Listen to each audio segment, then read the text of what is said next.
The bivariate trim and fill method is based on the galaxy method, and it is a bivariate extension of the trim and fill method.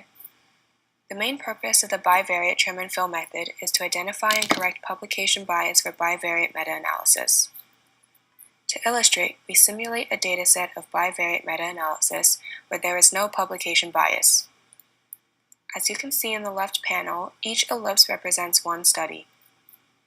Researchers are usually interested in estimating the pooled effect of the meta-analysis, which is the center of mass of this plot.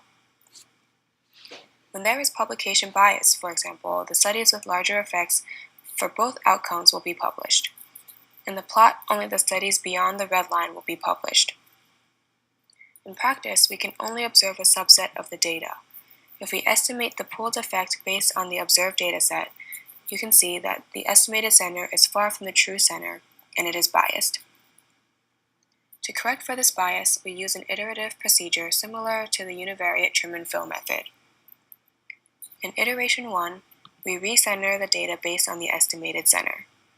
We then estimate the number of extra studies on the non-symmetric part. We trim the dataset by suppressing the extra studies on the non-symmetric part.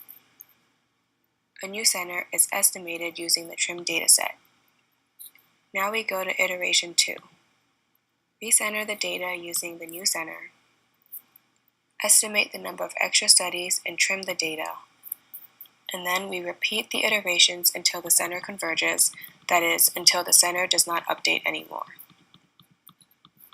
In the final step, we estimate 28 studies that are in the non-symmetric part. Based on the final estimated center, we fill in the missing data, which are the green ellipses in the figure. As you can see, the final estimated center is very close to the true center.